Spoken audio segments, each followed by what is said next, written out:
अब देखिए last class में हमने जो मैंने करवाया था उसमें लॉरेंज स्थानिक बल या फिर ये बोल सकते हो लॉरेंज लोकल फोर्स का क्या मान होता है, उसके लिए हमने डेरिवेशन स्टार्ट किया था। ठीक है, उसमें मैंने ये बताया था कि लोकल फील्ड या लोकल फोर्स जो होता है वो क्या होता है। लोकल फील्ड जो होता है किसी भी विद्युत क्षेत्र को बाह्य विद्युत क्षेत्र किसी पराविद्युत पदार्थ के ऊपर अप्लाई करने से अगर उस पराविद्युत पदार्थ में द्विध्रुव उत्पन्न होने के कारण द्विध्रुव के कारण भी एक फील्ड प्रोड्यूस होता है और यहाँ पर टोटली दो फील्ड जो होते हैं वो क्या करते हैं किसी पदार्थ का पोलराइजेशन करने का कार्य करते हैं। तो यहाँ पे पराविद्युत पदार्थ के पास में टोटली इफेक्टिव इलेक्ट्रिक फील्ड जो होता है दो कारण से होता है। ठीक है, एक तो एक्सटर्नल इलेक्ट्रिक फील्ड होता है और दूसरा कौन सा होता है, लोकल इलेक्ट्रिक फील्ड। और एक्सटर्नल इलेक्ट्रिक फील्ड और लोकल इलेक्ट्रिक फील्ड करके टोटली आपके पास में कितनी टर्म थी,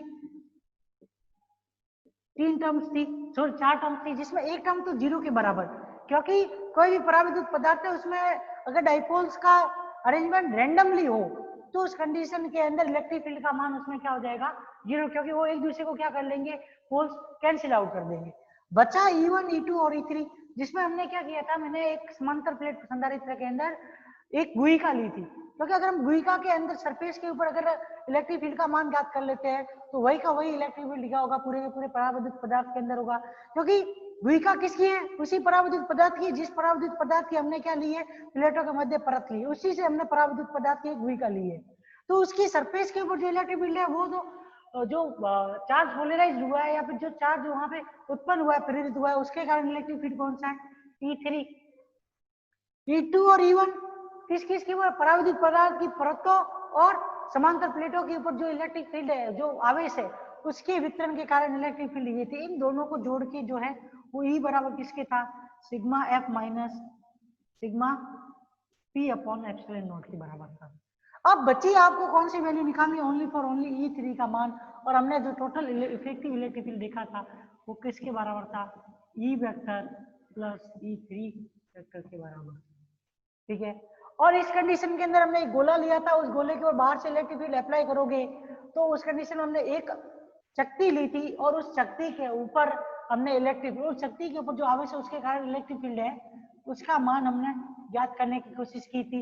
और अप्लाइड इलेक्ट्रिक फील्ड की डायरेक्शन के अंदर ये जो इलेक्ट्रिक फील्ड था DE किसके बराबर था, DE डैश cos थीटा के बराबर था। ये वैल्यू हमने पढ़ी थी। ठीक है, और इसके साथ में मैंने ये बताया था कि जो कोई भी पोलराइज इलेक्ट्रिक फील्ड या जो पोलराइजेशन वेक्टर होता है पूरे पूरे क्षेत्रफल के अंदर या पूरे पूरे गोले के अंदर जो आवेश ध्रुवित हुआ है या आवेश प्रोड्यूस हुआ है, उसके कारण जो पोलराइजेशन वेक्टर होगा वो P किसके बराबर होगा, सिग्मा ऑफ P के बराबर होता है। ये भी मैंने बताया था, ये हमने इससे पहले भी पराविद्युत पदार्थ के लिए पढ़ी थी।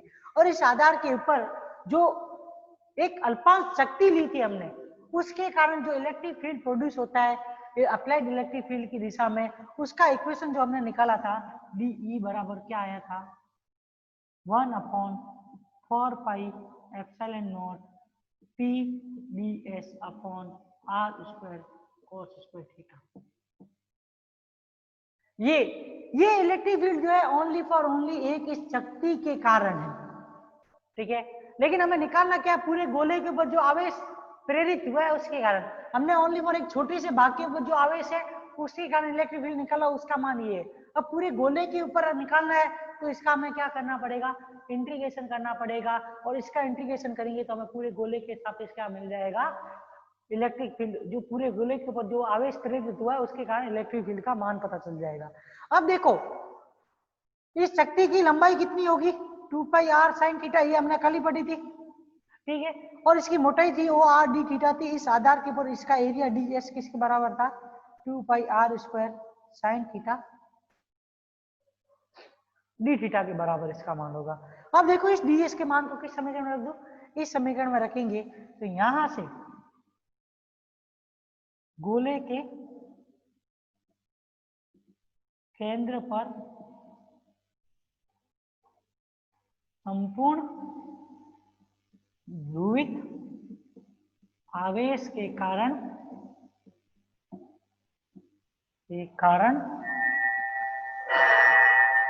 विद्युत क्षेत्र, ये E किसके बराबर, E3, क्योंकि अब देखो ये किसके कारण इलेक्ट्रिक प्रोड्यूस हो रहा है, गुहिका के पृष्ठ के ऊपर आवेश के कारण। और E3 किसके बराबर था? E3 किसका मान था? गुहिका या गोलीय गुहिका के पृष्ठ के ऊपर जो ध्रुवित आवेश है उसके कारण इलेक्ट्रिक फील्ड था। तो ये इसका इंटीग्रेशन करेंगे तो ये किसके बराबर आएगा? E3 के बराबर। यहां से DE बराबर आप क्या लिखोगे? 0 to pi P ds upon r square cos square theta. क्योंकि रोटेशन जो पॉजिटिवली रोटेशन जो होगा वो कहां से कहां तक होगा? 0 to pi के अंदर होगा। मतलब 0 से 180 डिग्री तक आप घूमोगे तो उस कंडीशन के अंदर जो रिंगे आएगी, क्योंकि यहाँ से यहाँ तक आपने घुमा, यहाँ तक की जो ये रिंग है इसके अंदर आपने अगर निकाल लिया तो काफी है। मतलब 0 to pi, या फिर आप -पाई से लेके पाई तक का चेंज करोगे, यहाँ से यहाँ जाओगे तो ये क्या होगा? माइनस के पाई से फिर किसके ऊपर चला जाएगा? 0। तो कुल मिला के इंटीग्रेशन हमको कहां से कहां तक करना है? 0 to pi। एंगल में चेंज कहां से कहां तक हो? 0 to pi का चेंज हो तो उस कंडीशन के अंदर आपको क्या करना पड़ेगा? इस इलेक्ट्रिक फील्ड का इंटीग्रेशन करना पड़ेगा 0 to pi तक के लिए, क्योंकि 0 से पाई के ऊपर आपके पास में क्या आ जाएगी? पहली से लेके लास्ट तक की आ जाएगी आपके, क्योंकि आपको पहली से लेके लास्ट तक की शक्ति के ऊपर पूरा इलेक्ट्रिक फील्ड है, उसको एडिशन करोगे तभी आपको क्या मिलेगा? टोटल इलेक्ट्रिक फील्ड का मान मिलेगा। लेकिन यहाँ पे एडिशन कर नहीं सकते क्योंकि अल्पांश शक्तियों की संख्या कितनी हो हमें मालूम नहीं है। जब मालूम नहीं हो और एक सतत रूप से कंटिन्यूस रूप से अलग अलग रेडियस की शक्तियां है तो उस कंडीशन के अंदर हमें क्या करना पड़ेगा? उसका इंटीग्रेशन करना पड़ता है। ये आपने जड़त्व आगुन वाले जो 11th का चैप्टर था उसमें भी पढ़ा होगा। ठीक है, तो यहाँ पे देखो ds का मान रखेंगे तो ये E3 क्या आ जाएगा आपके? 0 to pi मल्टीप्लाई में आके एक और चीज लिख देना 1/4 pi epsilon not, 1/4 pi epsilon not P upon r square into 2 pi r square sine theta cos square theta D theta. r square से r स्क्वायर गया। देखो पोजीशन की मतलब दूरी की, तो मतलब किस दूरी के पर केंद्र से स्थित है उसका कोई इफेक्ट नहीं है। मैंने इफेक्ट अब किसका है? थीटा का। एंगल किस तरीके से हम परिवर्तित करें, कितने एंगल के ऊपर हम जा रहे हैं केंद्र के सापेक्ष, उस एंगल के परिवर्तन होने के साथ साथ में उसके अंदर क्या होगा? इलेक्ट्रिक फील्ड के मान में भी परिवर्तन होगा, ये आपको ध्यान रखना है। अब देखो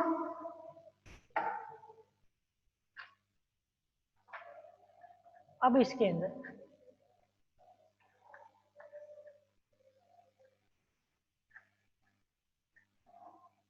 E3 बराबर P कांस्टेंट कूलम्ब पोलराइजेशन है, वैल्यू फिक्स रहेगी, चेंज नहीं होगी।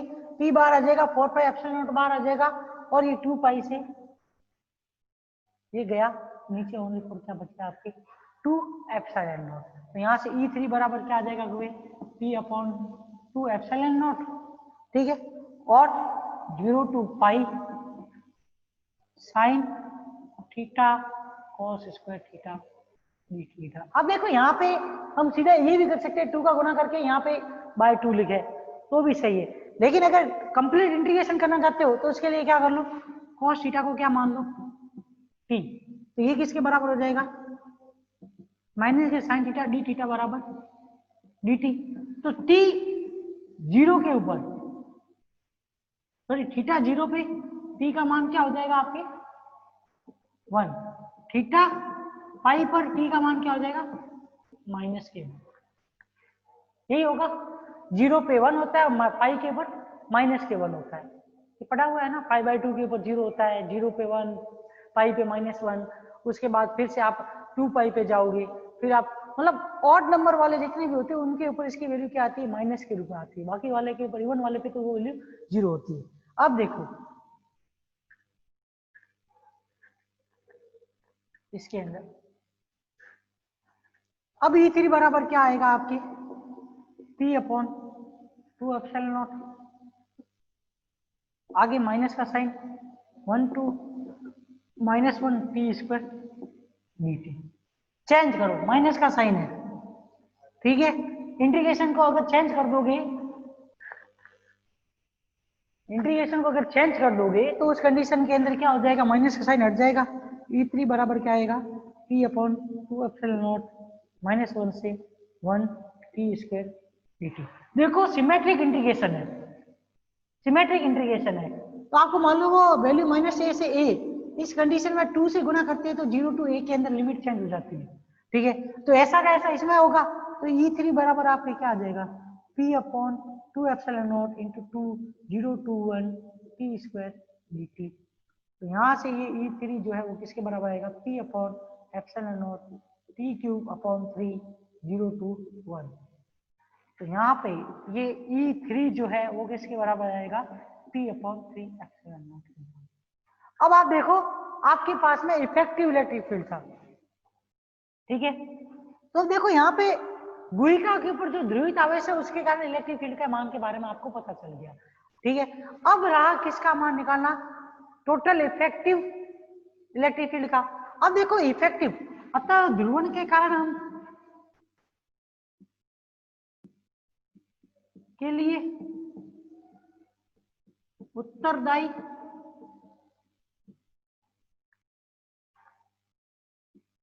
प्रभावी विद्युत क्षेत्र का मान लिखना चाहे,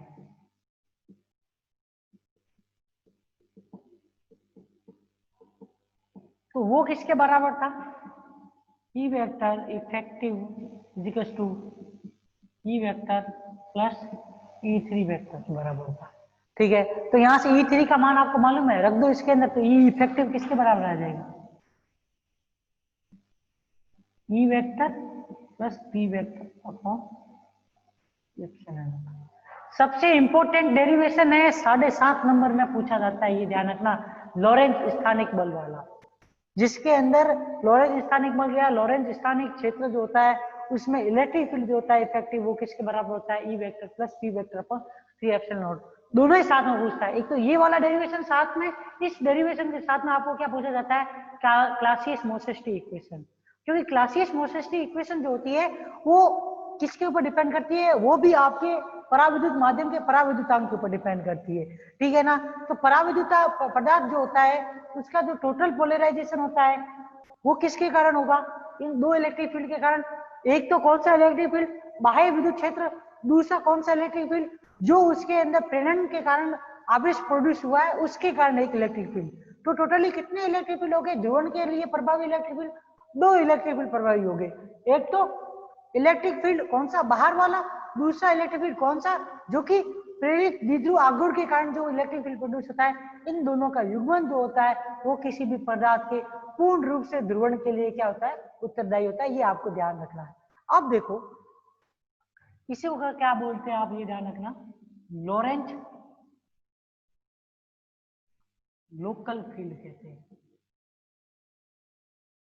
लॉरेंज स्थानिक क्षेत्र कहते हैं, ठीक है ना। स्थानिक क्षेत्र से मतलब जिस स्थान के ऊपर आपने इलेक्ट्रिक फील्ड अप्लाई किया है ना, उस इलेक्ट्रिक फील्ड के कारण उस स्थान के ऊपर एक और अतिरिक्त इलेक्ट्रिक फील्ड प्रोड्यूस हो जाता है ना, तो इस वजह से उसको क्या बोला जाता है, लोकल फील्ड बोला जाता है। अब आती है क्लासियस-मोसेट्टी इक्वेशन।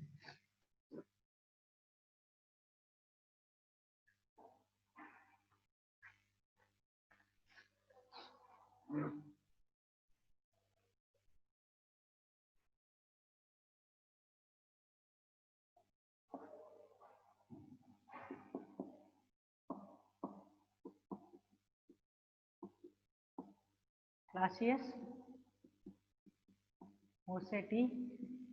समीकरण देखो कुछ भी नहीं है, सेम वही कि वही पराविद्युत पदार्थ के ऊपर डिपेंडेंट है।